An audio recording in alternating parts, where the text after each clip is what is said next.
Lock పెట్టండి. చదవండి. శోధనలు సహించువాడు ధన్యుడు, అతడు శోధనలకు నిలిచిన వాడైతే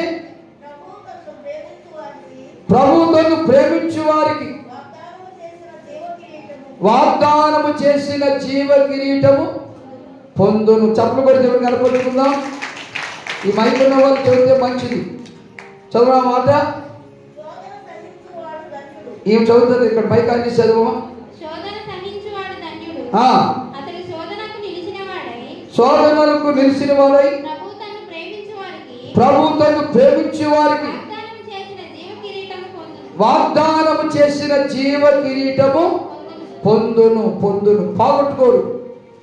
ఈ 2025లో నీవు జీవ కిరీటము పొందుకుంటావు. నీతో చేసిన వాగ్దానం 2024లో పోగొట్టుకున్నావేమో, కృప పోగొట్టుకున్నావేమో, దీవెన పోగొట్టుకున్నావేమో, ఆశీర్వాదం పోగొట్టుకున్నావేమో, క్షేమస్థితిని పోగొట్టుకున్నావేమో, అభివృద్ధిని పోగొట్టుకున్నావేమో, పొందుకున్న ఆత్మఫలాలు పోగొట్టుకున్నావేమో, పొందుకున్న కృపావరాలు పోగొట్టుకున్నావేమో.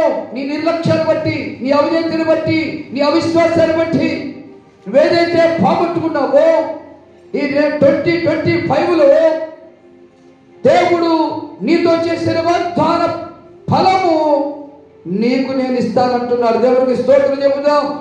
హల్లెలూయా.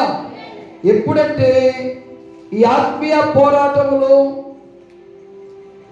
శోధనలు ఎదురవుతాయి. ఏమెదురవుతామా? శోధనలు. దైవికంగా ఎదిగేటప్పుడు, విశ్వాసంతో ప్రార్థన చేసేటప్పుడు, పట్టుదలతో ప్రార్థన చేసేటప్పుడు శోధనలు వస్తాయి.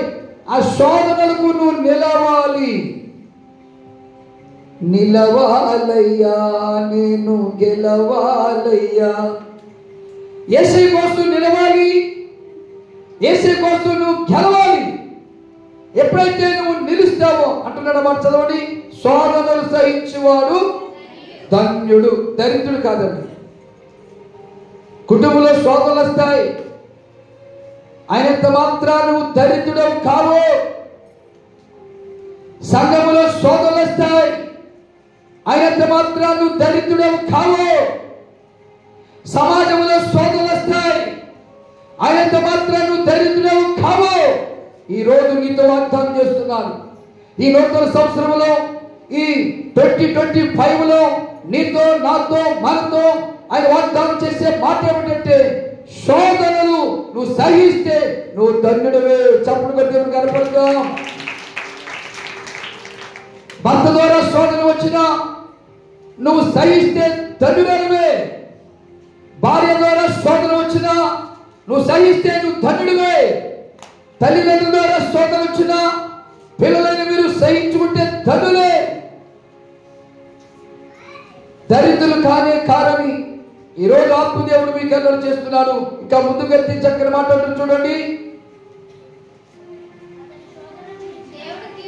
అతడు శోధన